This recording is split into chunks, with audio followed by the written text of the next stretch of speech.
इस वीडियो के माध्यम से आज हम आप लोगों को बिहार बोर्ड वर्ग 9वीं प्रश्नावली 1.5 का प्रश्न संख्या 3 से बताने वाले हैं। इनसे पिछले वीडियो में हमने प्रश्न संख्या 1 और 2 को देख लिया। अगर आपने मेरा पिछला वीडियो नहीं देखा है तो आई बटन में आपको लिंक मिल जाएगा, वहां से जाकर आप लोग देख सकते हैं, या फिर इस वीडियो के डिस्क्रिप्शन में उस वीडियो का लिंक मिल जाएगा, वहां से भी आप लोग जाकर देख सकते हैं। तो देखिए प्रश्न संख्या 3 में क्या कह रहे हैं। चलिए प्रश्नों को थोड़ा सा ऊपर कर लेते हैं। तो यहां पर देखिए प्रश्न संख्या 3 में क्या कह रहा है। प्रश्न संख्या 3 कह रहा है आपको याद होगा कि पाई को एक वृत्त की परिधि मान लीजिए सी और उसके व्यास मान लीजिए डी के अनुपात से परिभाषित किया जाता है, अर्थात पाई बराबर सी बट्टे डी है। यह इस तथ्य का अंतर्विरोध करता हुआ प्रतीत होता है कि पाई अपरिमेय है। इस अंतर्विरोध का निराकरण आप किस प्रकार करेंगे। तो चलिए इन प्रश्नों को समझते हैं।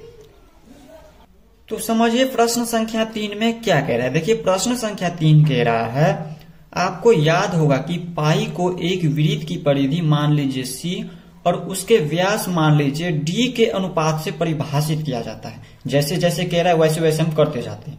इसमें क्या कह रहा है आपको याद होगा पाई के वृत्त की परिधि को हम क्या मानते हैं, सी मानते हैं, और वृत्त के व्यास को हम डी मानते हैं। इतना आप लोगों को याद रखना है। आप सबसे पहले समझते हैं वृत्त क्या होता है। इस तरह से ये होता है हमारा वृत्त, ये क्या एक वृत्त है।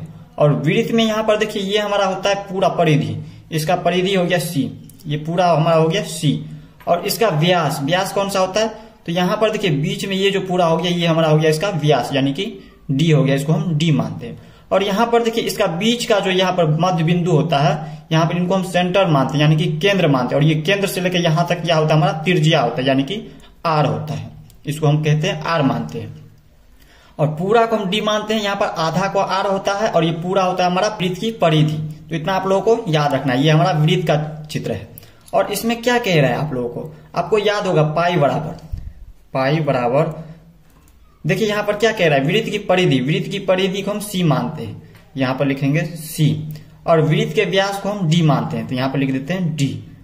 अब यहाँ पर देखिए आगे कह रहा है डी के अनुपात से परिभाषित किया जाता है। अनुपात से, अनुपात मतलब ये हमारा हो गया अनुपात का चिन्ह। तो इस तरह से यहाँ पर क्या करते हैं पाई बराबर सी अनुपात डी होता है, इस पर परिभाषित किया जाता है। अर्थात इसको हम बटे में भी बदल सकते हैं। यहाँ पर देखिए बटा में है दिया हुआ, तो इसी को हम बटा में बदल देते हैं। पाई बराबर देखिए सी है तो सी, और अनुपात को हटाएंगे तो बटा का चिन्ह लग जाएगा, और ये है डी। तो यहाँ पर देखिए अर्थात हमें पाई बराबर सी बटे डी मिल गया।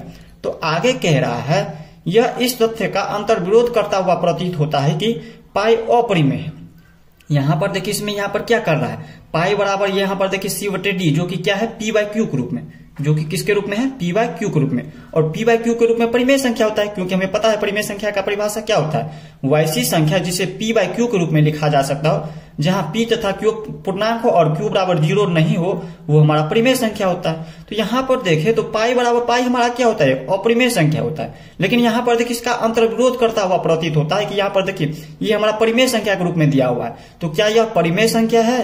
तो यहाँ पर देखिए इसमें कहीं भी ये नहीं लिखा है कि यहाँ पर देखिए सी और डी जो है पूर्णांक संख्या है, कहीं भी इसमें देखिए प्रश्न में नहीं लिखा है कि ये सी डी पूर्णांक संख्या है। तो इसमें देखिए परिमेय संख्या होने के लिए इसको पूर्णांक संख्या होना चाहिए, सी और डी दोनों क्या होना चाहिए पूर्णांक संख्या। और पूर्णांक संख्या क्या होता है 0 से आगे जितना भी अनंत तक संख्या है वो हमारा पूर्णांक संख्या होता है, वो हमारा धनात्मक पूर्णांक होता है। और जितना भी माइनस वाला शून्य से नीचे जाते हैं तो माइनस में 1, माइनस में 2, माइनस में 3, इस तरह से जितना भी नीचे है वो भी हमारा पूर्णांक संख्या होता है, वो हमारा ऋणात्मक पूर्णांक होता है। इन सभी के बारे में हमने आपको इंट्रोडक्शन वाले वीडियो में बता दिया, जो पूर्णांक संख्या क्या होता है परिमेय संख्या क्या होता है, इन सभी के बारे में हमने आपको बता दिया है। तो यहाँ पर देखिए सी जो है इसकी जगह पर हम इसको क्या कर सकते हैं, या तो सी को या डी को किसी एक को हम अपरिमेय संख्या घोषित करने के लिए हम इसको क्या करेंगे कोई रूट में अपरिमेय संख्या ले लेंगे। जैसे हम ले लेते हैं मान लीजिए √3 है, अगर सी की जगह पर √3 है, और बटे में अगर यहाँ पर मान लेते ये हमारा परिमेय संख्या का उदाहरण हमने आपको बता दिया है कि ये 2 है। तो यहाँ पर देखिए ये हमारा एक परिमेय संख्या, हमने डी की जगह पर ले लिया 2 जो कि परिमेय संख्या है, और सी की जगह पर हमने ले लिया अपरिमेय संख्या। तो देखिए परिमेय संख्या सब अगर हम अपरिमेय संख्या में भाग देते हैं तो हमेशा एक अपरिमेय संख्या प्राप्त होता है। या फिर अगर मान लेते हैं अगर यहाँ पर परिमेय संख्या होगा और यहाँ पर अपरिमेय संख्या, फिर भी इसका उल्टा भी कर देंगे, फिर भी हमारा अगर भागफल इसका जो है अपरिमेय संख्या प्राप्त होगा। तो इसमें कहीं भी ये नहीं लिखा है कि सी डी जो है पूर्णांक संख्या है। तो यानी कि यहाँ पर देखिए अगर पाई बराबर है सी बटे डी, इसका मतलब अगर पाई अपरिमेय संख्या है तो यहाँ पर भी अपरिमेय संख्या ही होगा। यहाँ पर सी की जगह पर या डी की जगह पर कोई एक अपरिमेय संख्या दिया होगा। तो इसमें अगर हम यहाँ पर क्या लिख सकते हैं, यहाँ पर लिख सकते हैं इसमें कोई अंतर्विरोध नहीं है या नहीं होगा, नहीं है। इसमें कोई अंतर्विरोध नहीं है। क्यों नहीं है कि हमें पता है पाई बराबर सी बटे डी है, इसका मतलब पी बाई क्यू के रूप में तो है, लेकिन कोई इसमें से सी या डी दोनों में से कोई एक अपरिमेय संख्या होगा, या दोनों भी अगर अपरिमेय संख्या होता है तो फिर भी हमारा जैसे मान लीजिए √2 है इसमें, तो दोनों अपरिमेय संख्या, तो इसका भी भागफल जो होगा वो एक अपरिमेय संख्या होगा। तो इसमें हम लिख देते हैं इसमें कोई अंतर्विरोध नहीं है। अब इसमें क्या नहीं अंतर्विरोध है, जब, कब नहीं होगा अंतर्विरोध, जब सी या डी दोनों में से कोई एक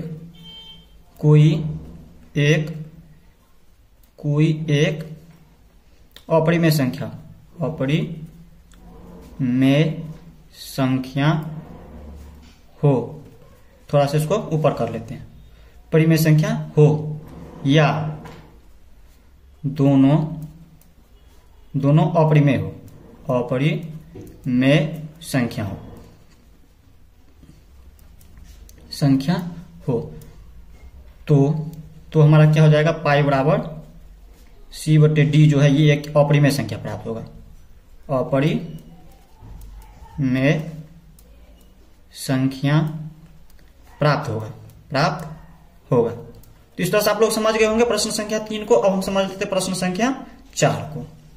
अब देखिए प्रश्न संख्या 4 में क्या कह रहा है। प्रश्न संख्या 4 कह रहा है संख्या रेखा पर √9.3 को निरूपित कीजिए। संख्या रेखा पर क्या करना है, √9.3 को निरूपित करना है। तो संख्या रेखा क्या होता है, सबसे पहले तो हमें ये समझना होगा संख्या रेखा क्या होता है। तो संख्या रेखा के बारे में हमने इंट्रोडक्शन वाले अध्याय 1 का इंट्रोडक्शन वाले वीडियो में इन सभी के बारे में अच्छा से जानकारी दे दिया है। अगर उस वीडियो को देखना चाहते हैं आप लोग तो इस वीडियो के डिस्क्रिप्शन में उस वीडियो का लिंक मिल जाएगा, वहां से जाकर आप लोग देख सकते हैं। तो चलिए थोड़ा सा समझ लेते हैं संख्या रेखा क्या होता है। तो देखिए ये हमारा होता है संख्या रेखा, और इन संख्या रेखा पर क्या करना है आप लोगों को, √9.3 को निरूपित करना है इन संख्या रेखा पर।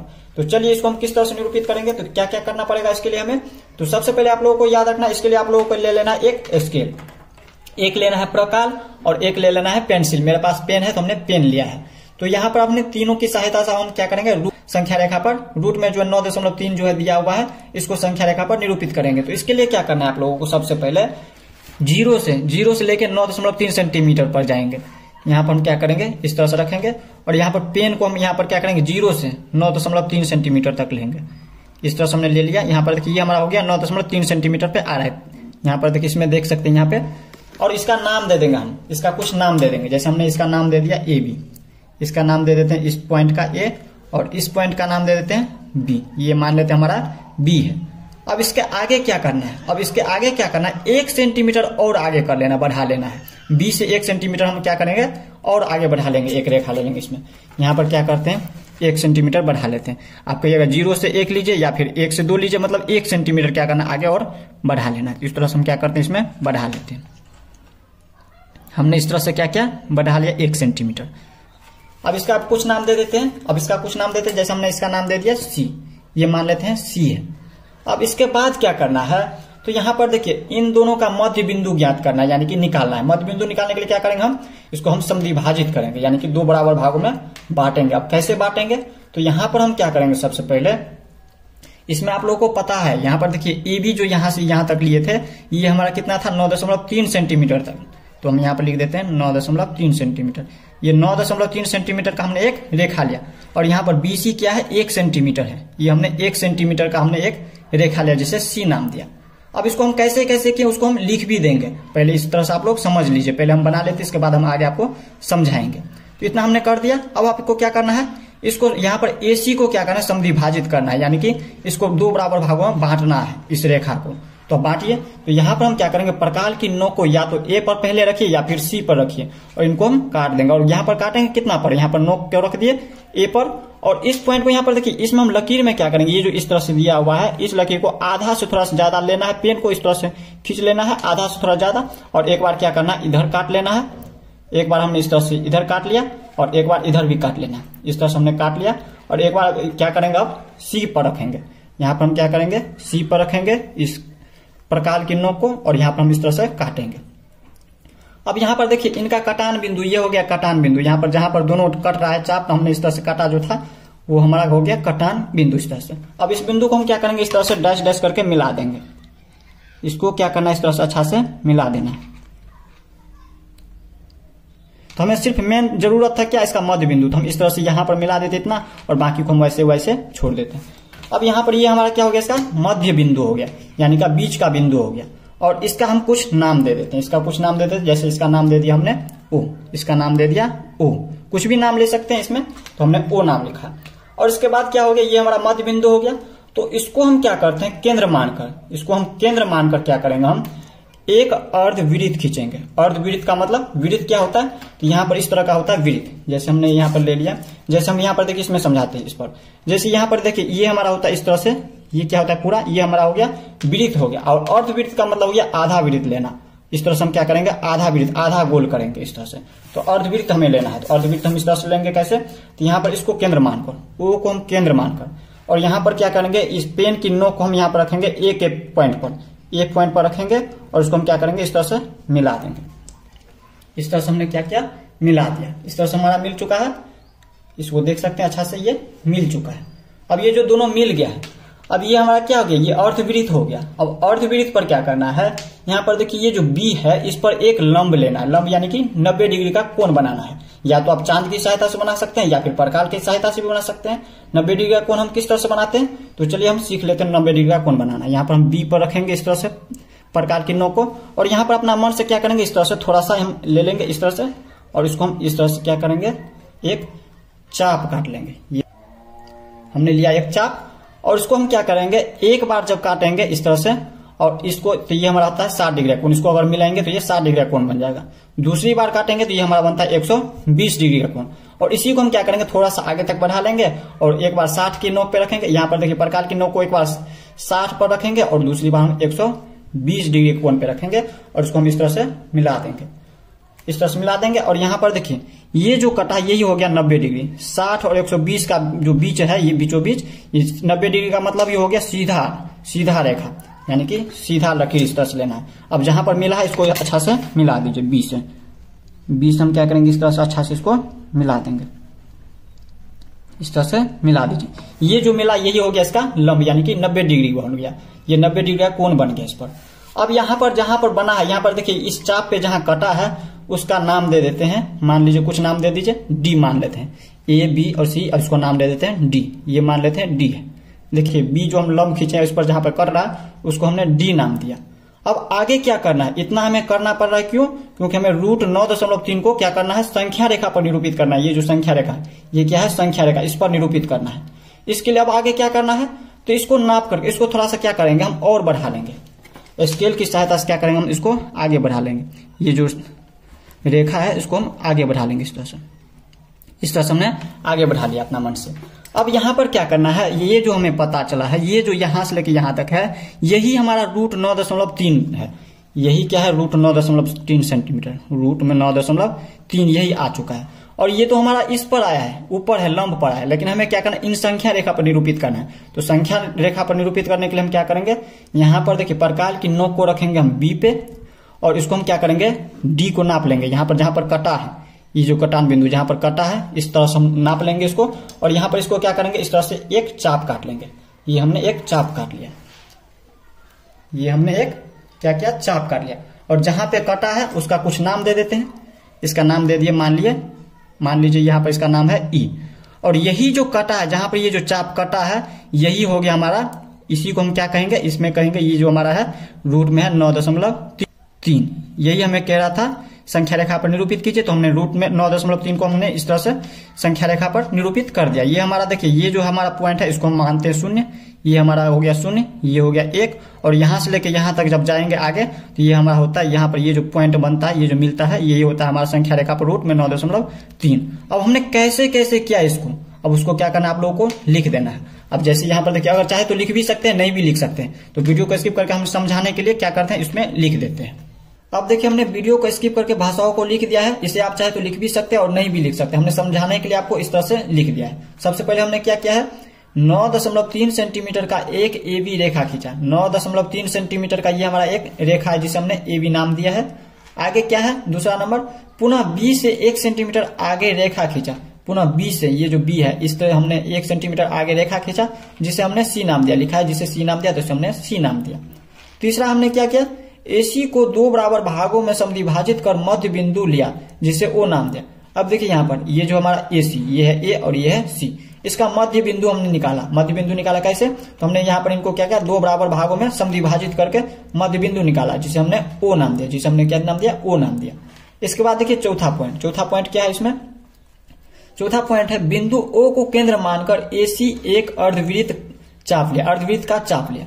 यहाँ पर देखिए बिंदु O को, ये हमारा बिंदु O, और इसको हमने यहाँ पर क्या मानकर, केंद्र मानकर हमने यहाँ पर क्या किया, A को मिलाते हुए इस तरह से हमने C को मिलाते हुए एक अर्धवृत्त का चाप काटा। ये हमारा क्या है, अर्धवृत्त है, इस तरह से हमने एक चाप काटा। इसके बाद आगे क्या है, पांचवी नंबर में यहाँ पर B पर लंब यानी क्या होता है, 90 डिग्री का कोण बना है। जहां काटा उसे D नाम दिया। जहां पर काटा, देखिए हमने क्या किया, यहाँ पर B को केंद्र मानकर, यहाँ पर देखिए यहाँ पर B से हमने इस तरह से क्या किया, एक 90 डिग्री का कोण बनाया। ये हमारा क्या है, लंब यानी कि 90 डिग्री का कोण है। और जहां पे कटा उसे हमने क्या नाम दिया, D नाम दिया। यहाँ पर देख लीजिए, जिससे जहां पे कटा है ये दोनों इस तरह से, वहां पे उसका नाम दे दिया D। अब इसके बाद देखिए लास्ट यहाँ पर 6 नंबर में हमने क्या किया, इसके बाद क्या लिखा है, B से BD को नापकर D से संख्या रेखा पर एक चाप काटा जिसे E नाम दिया, जो कि √9.3 प्राप्त हुआ। अब देखिए यहाँ पर हमने क्या लिखा है, हमने लिखा था यहाँ पर B से BD को नापकर, इन दोनों को इस तरह से हम नापकर एक यहाँ पर हमने क्या किया, एक चाप काटा इस तरह से, जिसका नाम दे दिया हमने E, जो कि क्या प्राप्त हुआ, हमें √9.3 प्राप्त हुआ। तो इस तरह से प्रश्न संख्या 4 तक आप लोग समझ गए। इस वीडियो में वीडियो लंबा हो रहा है इसलिए हम वीडियो को यहीं पे एंड कर रहे हैं। मिलते हैं नेक्स्ट में, तब तक के लिए जय हिंद जय भारत।